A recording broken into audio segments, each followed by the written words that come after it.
Right, there we are. Ah! Ah! Hi guys. Okay, come in. Oh, goodness. Ah! There we are. So this is He's Shelley. back. What? He's back. Irrepressible as ever. Absolutely. Oh. Did you have a nice break, John? Oh, did I? No, not really, no. No. Well, I mean, first of all, I have to say, I have an object here. I'm thinking that perhaps this is all very well, this Mirador and Henty and stuff. I think we need to go a bit more upmarket. So I'm going to start this morning with a new move and deviation, perhaps, because they started a new series of the Antiques Roadshow on Sunday. I know, and they revamped it. And Fiona Bruce is still there, lovely as ever, of course. And a lot of elderly people, lovely as ever, of course. And everybody applauding when they say, oh, I think it's probably worth about 30,000. 30, oh, do you know there was a woman on the programme right at the end? Because I find the jewellery particularly boring.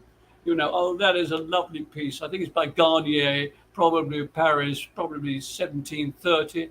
And it's probably worth about £25,000. And the woman said, oh, gosh. She said, gosh. And I thought, well, that's a brilliant reaction. If I'd have been told that a bit of old bangle is worth 25 grand, I'd have been off immediately. I think I would have been lying on the Exactly. floor. It's like rolling in money. Exactly. You're not Fiona Bruce, are you? No, she isn't. No. Good to see you, yes. I'm told you're the straight man, and I must admit that takes a lot of imagination, if I may say so. However, the reason I mentioned the Antique Roadshow, amongst many other things, you asked me a question about my holidays. No, I haven't been anywhere, and I don't think you have. No. And before we go any further, I just want to reassure people. We all know it's hot. I mean, the Argus is full of it today. Oh dear, here we go. They love it, don't they? They go absolutely bananas. That's not the Argus. This is the Argus. Here's today's Argus. Read all about it. Read all about it. There you are. Why should we sell the Argus? They don't sell us, do they? Anyway, it says there, I say, there's an original headline. It's sizzling. It says, oh, let's send a photographer on the beach. And instead of taking pictures of hundreds of Brighton and Hove Albion supporters and their dogs, let's send a photographer there and take a picture of ice creams. What a lovely idea. And there's a whole range of ice creams there and people. And this is the point I was coming to, back to the Antiques Roadshow in a moment. I think you probably need reassuring. One of the things that I dislike intensely, as we all know, is apart from elderly people, we live with elderly people. I am one myself, and so is he. But the fact is, the worst thing about elderly people, I can safely say this, is in the hot weather, they wear very inappropriate clothing. It's frightening. And you only have to go out there, as I did this morning, coming up from way down in what is known as Cliff here in Lewis. And I encountered at least two elderly men wearing, please, I'm sorry I have to say this, pink shorts. Now, I'm sorry. No. Shorts, no. Did you have your sunglasses with you? Oh, dear. You see, and I thought to myself as I came through and heard the air conditioning going on in here, not the lapping of the waves in the Caribbean. This is air conditioning in this ancient, wonderful public house. And I thought, please, Keith is not wearing shorts. Rest assured, he's not. Thank goodness. And as for our friend here, she must be absolutely delighted. She won't admit it, but if you ask, what do you think about old men in shorts? Now, I mean, yes, it's a fashion statement. It kind of depends on if it was jean shorts, fair enough. My grandfather doesn't wear shorts. I've never seen him in a pair of shorts. Did he wear white socks? I have no idea. Oh, that's terribly important. He normally wears either between white and black socks. It depends on his mood sometimes. I have a further question. we haven't met before, so this is lovely. I mean, this is genuine. You think it's all rigged. No, it isn't. And I noted a slight, I could be wrong, but I noted a slight Scottish connection. Yeah. There you go. You see, now we can get on to not a wildly important matter, but kilts. Yes. Kilts. I mean, what about kilts in the hot weather? Well, it's an interesting they're question. from where the town that I'm from, they're very unpopular unless you're going to a wedding. Yeah. We don't always wear kilts. Sorry to burst the bubble. Oh yes. Well, I was up there once to the Braemar gathering. I was invited not by the Queen actually. She was there, and I sort of waved at her, and she waved back, which I thought was rather nice. And she had the corgi dogs and everything. And the Braemar gathering, it was, shall we say, politely pouring with rain. It was worse than that actually. It was hideous. And I was on a hillside. Now I wasn't alone. My wife and I were on this hillside, surrounded by men in kilts, warming up their bagpipes. Now, I don't know whether you ever warmed your bagpipes up, Keith. Probably not. But I mean, and it was piddling with rain, and I was drowned. My sandwiches got wet, and there were these men practicing. I tell you what, though, I did watch on television very recently the Edinburgh, the Edinburgh thing. Yeah. Oh, that's wonderful. Edinburgh tattoo is amazing. It's such a sight. Oh, I think that is, 1 hour's brilliant television. There's not a lot of brilliant television, as we know. That's why we have Mirador Television, to bring back brilliance to television. Yes, absolutely. I mean, I knew he'd agree, of course. Yeah. So, I mean, in point of fact, I would say I wanted to show the Antique Roadshow. You remember I mentioned that. That's how I started. Because there are other things to discuss today. How long we got, Keith? How long is a piece of string? How long is a piece of string? Right. Okay. Well, I found an item here in my famous bag, and I thought we might discuss it here in the way that they probably would discuss it on the Antiques Roadshow. I mean, there it is. First of all, we look for any hallmarks on it, of course. And then we probably say to ourselves, the expert would say, well, this is a really, really fine example of whatever this is. I mean, there it is, you see. It's got a hole. I think that may be very significant. It does have a hole there, and it has a sort of hollow base. Hollow base. So there it is. It's got, not only that, it's got 1, 2, 3, 4 little holes around the edge, one in the middle, and then these strange rings. I personally think this could have come from outer space. I'm not entirely sure, but I think at the moment they are gathering dust on the cathedral at Canterbury, testing cosmic dust. Now, this isn't cosmic dust, but I believe that it may relate to probably early something.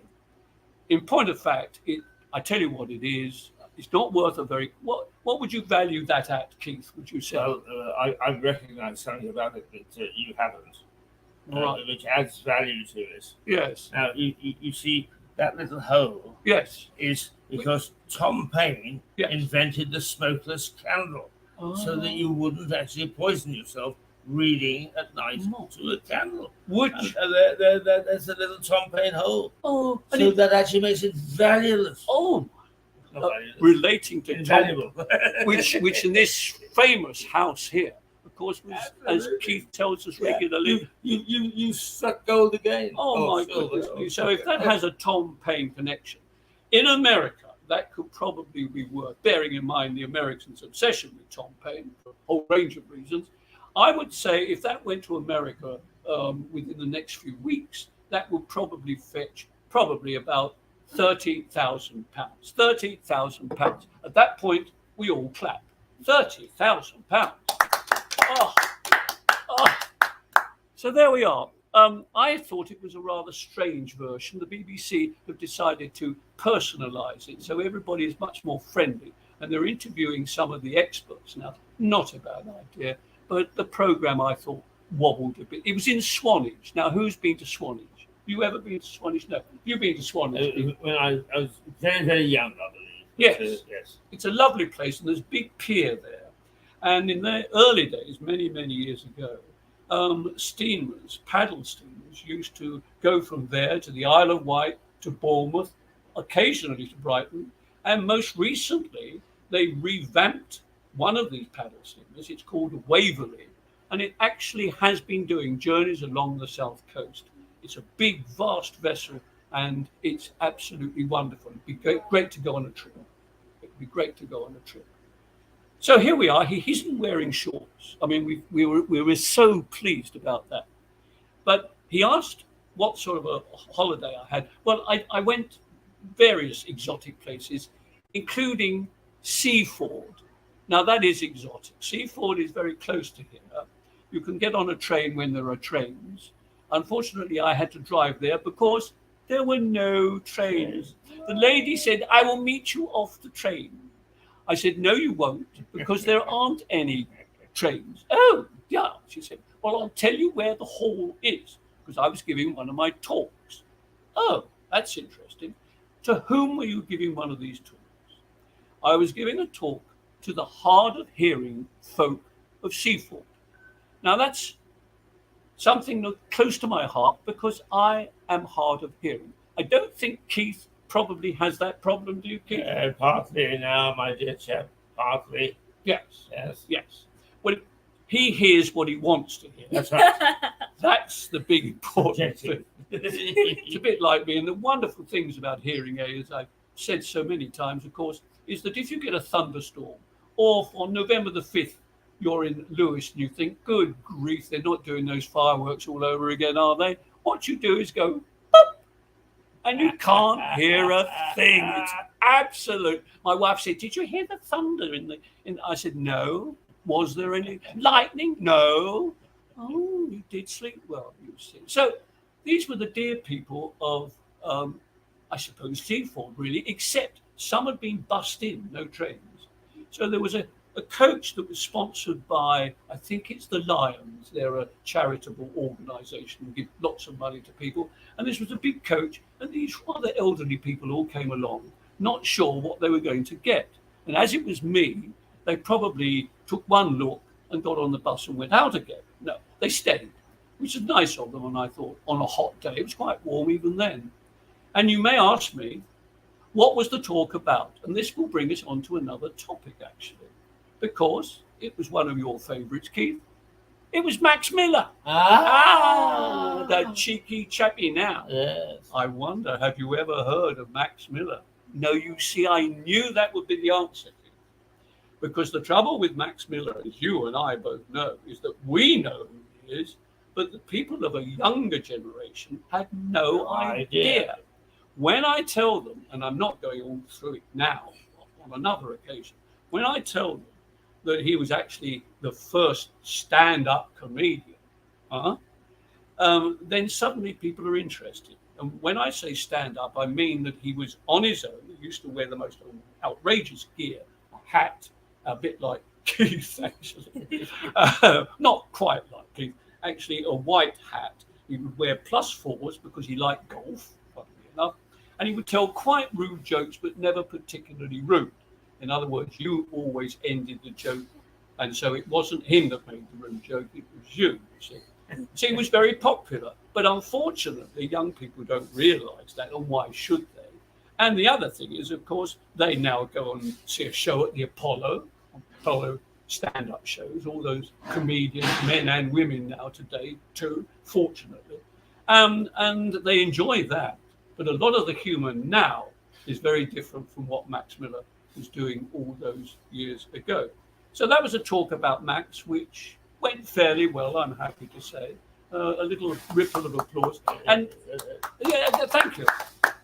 And funnily enough, as a result of that, I suddenly discovered while I was giving this talk, or just before, that it was the 200th talk that I'd actually given to the people of Sussex, you see, in little, lovely little village halls everywhere. It used to be fun going to these because in those days, you know, the roads were negotiable, there were occasional trains, that sort of thing. Now, of course, it's impossible. I mean, even travelling there, I don't know. Has anybody been on the A27, which is a major sort of trunk route along here? I'll tell you why I say that. Have you been on there? Do you drive at all? No, I don't drive, unfortunately. But when I was moving down, I was on it, and it was a nightmare. Oh, Absolute nightmare. yeah. I mean, even M4, M5, all the Yeah. rest, everybody's on them now. And it's not only that, it's rather like the vehicle that's out there outside at the moment. Enormous vehicles. And then you only have to have one minor infringement. Everybody's blocked up. Coming back, I came round the long way. It's hard to describe for people who don't know Lewis, but I came round the long way on the A27 between two roundabouts. And on the other side, going towards Eastbourne and places like that, there was literally bottleneck all the way for miles in hot weather, like perhaps today. Can you imagine a worse nightmare? And you've got an emergency, or maybe someone hoping to go for an appointment with a doctor. It's terrifying. And I thought, thank goodness, rather like I only give this little get together once a week, you see. But some people do that journey every single day. They have no option because they're selling, buying, what's it called? Not Airbnb. What's it called when you have click and collect? Yeah. In other words, Deliveroo. it's a Deliveroo. I mean, do you use Deliveroo? Yeah. We Since I work in a cafe as well, we work with Deliveroo, and it's a complete nightmare. It is, honestly, it is a nightmare. Right. It's the pressure on those drivers. Most of them these days, of course, have got sort of bikes, haven't they? Yeah, they've got like electric bikes. Some people use like cars, normal bikes as well. I've seen some people use as well. Yes. And see, in a town like Brighton, for example, you see them if you come out of the railway station. There's all these Deliveroo drivers all lined up and talking to each other and stuff like that. You know, it's a very strange community, and they depend so much upon the cafes and the restaurants and that type of thing. So anyway, back to hearing aids just for a moment, because the one thought that struck my mind, and again it relates to young people, very much so. I mean, the thought of wearing a hearing aid does not appeal to you, I'm sure. It's a little scary to think that a lot of the population now might need to. Spot on. Point I was going to make, particularly younger people. Yeah. Because, why? Because they go to rock shows, they go right up the front, right by those speakers, Yeah. boom, and then they get ringing and they come home, I've got this ringing in my head. Yeah. And I tell you what, one day that ringing doesn't go away. Yeah. There's a word for it. I think it's called tinnitus or tinnitus. Yeah, tinnitus. Which is not a funny thing. I've got a mild form of it, but I'm used to it. It's scary. It is very scary. It is scary. There are now, I mean, these, I'm not going to demonstrate these. They're in my ear there. That's my ear. And this is the other ear. I have two. Useful, isn't it? Two ears. Oh, absolutely. Right. Well, anyway, I sometimes, you have to look after these as well. Yeah. I mean, you can't. And these are rather special. They're NHS, good old NHS, no arguments with that. Fully in favour of that. And also, they get renewed. Yeah. And these are made by a company in, I think, Denmark called Opticon, Opticon. And I mention that because in this article I read about young people not liking the idea of wearing these behind the ears things. Opticon are now advancing ideas that not only will you be able to enhance the sound around you, but it'll also bring you messages from people and that type of thing. Oh, wow. Now, whether we're talking AI, and we better not get onto AI today. That's definitely scary. With this man sitting here, we want none of this artificial intelligence. Certainly not. I mean, come on, very recently, I tell you what, Kevin, recently I wanted some information about a school in a town called Croydon, which is up the road. And it's called Lanfranc School. And I mention this because there may be viewers in Croydon today. Good morning. The fact is, Lanfranc School is a very old school, and I wanted information about two pupils who were there in the 1960s. So I Googled. Oh, yes, I do occasionally Google I don't know, how often do you Google? Do you Google a lot? Yes, fair enough. Yes, the moment I saw him, I thought, there is a man Yes. who Googles, not only in private, but publicly as well. It's because I can't spell or speak. But that doesn't help. No. That doesn't help. And anyway, I thought, well, I'll say Lanfranc School, pupils of 1960. Within less than 15 seconds. Hello, John. Hello? Who's this? We understand you want information on Lanfranc School in Croydon.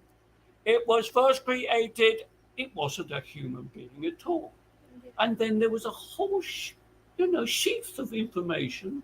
If you require any further information, and I understand, is this not true, that if I'd have gone back and said, thank you for that, I would now like to write a 500-word article on education in Croydon at Lanfranc School. Certainly. Beep, beep, beep, beep, beep, beep. And within 30 seconds, 500 words. Journalism? What about journalism? Yeah. Does that worry you? Yes, there's a lot of apps now as well for school kids, Yep. Such as Grammarly, who write essays just like that, just for the kids, easy peasy. They just search it up and they do it. And now teachers are looking at testing whether it is AI based or not. So there's a lot of like they just scan it and then they tell you if it's AI based or not. So then that depends on their grade. So then if they've cheated or not. But there's been a lot about AI intelligence for robots and stuff like that. Yeah, there's honestly there's one that they're testing in Japan right now that can feel human emotions. They're teaching it to cry. It can smile, it can laugh, it can tell jokes. It's terrifying how they've created this, but they don't understand the risks of what they're actually doing. Well, we do, don't we, Keith? We do. Oh, Indeed. by the way, I would rather like, good heavens, is it 11 o'clock? Yeah. I think we overshot ourselves a little bit. Yeah, that's a lovely watch. Now, what does that watch do? So, Oh, I saw a picture. yes. Is that the Eiffel Tower? Yeah, so it's got a timestamp of what the Eiffel Tower looks like. Strike me. Yeah. On a watch. And it even tells you the time. I mean, can you believe it? I've got one, look, but it doesn't do it. What else did it do? So it's got apps on it. Oh my goodness me. So This I feel girl was good, so it's you know, got Keith. some facts, Look! cycling, my contacts, Oh. calendar, Oh. calculator. Sacre bleu. I bet you have to look after that. I mean, that's, Yeah, oh. it was pretty penny, but all this technology, I don't think I can take much more. In Yeah. point of fact, I doubt whether you viewers can take much more either. So we ought to end. A couple of things. Have you not brought a guest this morning? Oh, yes. I knew there was something else. Aha. Because I was going to mention Max Miller and the fact that we had a garden party a couple of weeks back. And guess who turned up at our garden party? I handed the microphone. Talk about stand-up comedy. I handed the microphone over to Eddie Izzard. I did, Eddie Izzard. Yeah, he was there in Brighton. He hopes to be a Labour MP in Brighton Pavilion. Yeah, no, that's his plan. And the applause he got when he mentioned that was remarkable. He was wearing Eddie or Susie. He was wearing a lovely skirt, wonderful pumps on his shoes, and he was wonderful. And I handed him the microphone, and I nearly said just a few words, Eddie, but if you don't get a few words from Eddie Izzard, and he went on, and I'll tell you what, he was so complimentary about Max Miller. The things he said about Max Miller were really good. And there's a man who knows a good entertainer. So let us quickly have a look in this bag and then we'll all go home. Or at least I will. I don't know about anybody else. First of all, I don't, you see, the one thing you don't have on this program, Keith, sorry, I'll be with you in a minute. You don't have anything for children, particularly, you do? No. Well, I think that's a problem, and we're going to try and redress that in the future. Very well. Because Oh! Goodness gracious me. Oh, I feel like I'm back at my childhood now. I know. You recognise. Ah. Yeah, exactly. It's who is it? Do you remember his name? It's Sweep. Sweep, yes, it's Sweep. You're a Sweep, aren't you? Yes. Do you sweep? No, he doesn't. He said, I do occasionally. The only thing is he's brought something else, because not only do we not have enough children's programs, which will obviously be the future for us. You agree with that? Oh, yes. Thank you. Now, we ought to have some music. You like music. Oh, I do. Good. Doesn't talk like that at all. He never talked, I don't think. He's very... No, he squeaked. He We squeaked. never... Can you squeak? Oh. He can squeak. Oh, good. Stop doing it, he says. Okay, all right. Get the other object then. Here we go. This is it. This will be almost the finale, you'll be glad to know, because this is what he's brought with him today. Now, can you see that, everybody? Now, you're going to say, what the devil is that? Is it an antique? It is, actually, because that is a treasured item, and it's going to bring back memories of another children's television program. Okay, well, you sit down there for a moment. Well, no, you don't need to. You can help me. Okay, so here. Can you hold that? Yeah. And then you're going to pull that back, all right? Oh, he's good, isn't he? Good. Right, you ready? Yeah, he's ready. Okay. Can everybody see? I don't suppose they can. Oh, yes, there they are. There he is. Yeah, okay. Right, so what happens? Now, see whether you recognize this.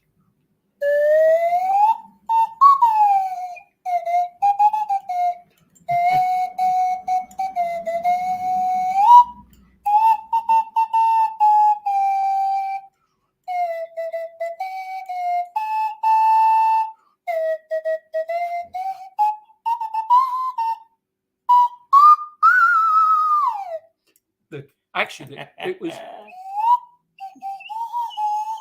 They were called the clangers. Oh. They were the clangers. And this was not from the actual television program, but actually this was how... This is a genuine Swanee whistle from America, by the way. They're called Swanee whistles. And it won't surprise viewers to know that on one occasion when I was very drunk, I went in for a talent competition in Jersey, in St. Helier. And I don't remember a thing about it except that I won, and my prize was a hairbrush. I mean, for heaven's sake, obviously the guy run out of prizes, so I said, here we are. So I said, thank you very much indeed, thank you. And I actually played a Swanee whistle and won a talent competition. And that's really why I developed into the sort of amazing personality that I am today, all right? So there we are. That's Sweep, remembering the clangers. We've talked about Antiques Roadshow. We've talked about AI. We've talked about Spike Milligan. No, we haven't talked about Spike Milligan. Next time, we'll talk about Spike. You know Spike. This is interesting, isn't it, Keith? You see, this is interesting because this is what we're up against. You understand that, don't you? And also the Max Miller people are always saying, we must get new members. And the trouble is, how do you encourage people like you to take any interest in someone like an elderly comedian? Not an easy question. So there we can't see Keith. There no. So what? I think we've done it. I think yes. Now, John, I'm glad that you've introduced a musical element this morning, because many people don't know. In fact, it's not widely known at all that we are in rehearsal for a public rendition of the Whiffenpoof song. John Henty and Keith Hayes singing the Whiffenpoof song. Not until we've got it perfected. However, yesterday morning, I went to Mexico to talk to Stefanos, who is the musical director of an opera company in New York. Oh, yes. Yes, and he's a most unusual man, because what he does is he persuades the diva to get into a glass box and be hauled up and to sing from hanging over the stage. Anyway, I inadvertently said that you and I were waiting for our debut, and he was really intrigued. And I said, well, Stefanos, you know, you promised to introduce Tom Paine into one of your operas.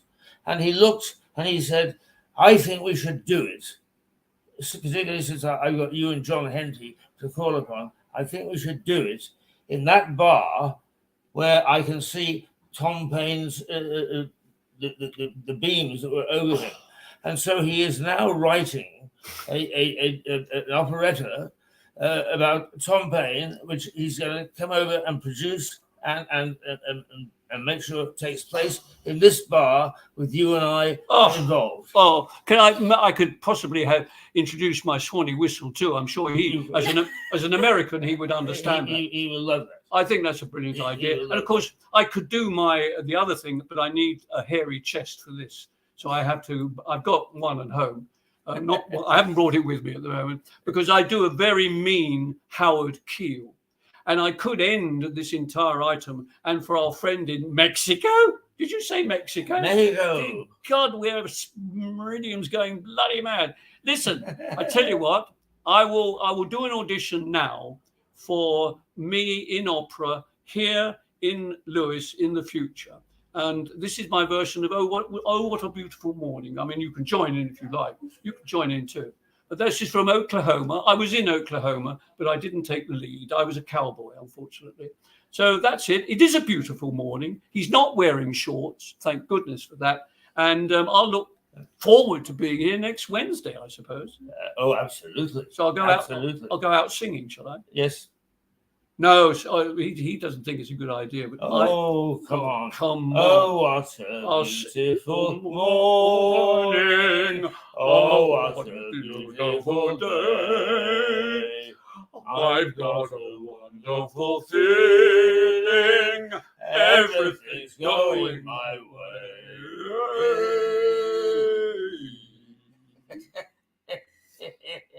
Last orders. Could you get those drunken people out of the bar, please? Here we are. The Tom Paine smokeless candle holder. In point of fact, now worth a fortune. It is a candle holder, and it's in this wonderful pub, the White Hart in Lewis. Come and join us any weekday. Any weekday at all. You are very, very welcome. And just so that you remember, this is Bethany. Stephanie. Who joined us yesterday. And she's already settled in. She's already bossing John and I around. She's still here. Yeah. Yeah. Wait until she gets home and considers the sort of mad people she's been involved with all morning. She's having second thoughts already. Lovely woman.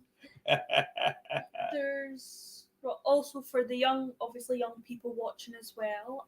I will be releasing a Twitch stream and playing games, talking about the new upcoming games and putting them on ranks, giving the whole new information for young people about really any topic and any gaming advice and within the context of Mirador, believe me, that's going to have to be some program.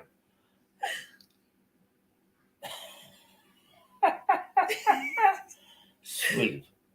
Is it nice to say things like that? Think we better toodle pip? Yeah. Do you think you could? Oh, hang on. You've got a comment before we go. Ooh. And the comment says, come on, Beth, sing. Come on, Beth, what do you sing. think, Sweep? No, Doesn't absolutely think not. See? Sorry, hon. Sweep says otherwise. Okay. Let's toodle pip. Yeah. We'll be back tomorrow morning with the usual selection of a little serious thing here, a little serious thing there, and the rest a fine touch of madness for 3 hours. So join us tomorrow, and most certainly join us next Wednesday. Little pet for now. Can you do it? Yeah. Yes, you can. Are you Sweep? Toodle pip for now.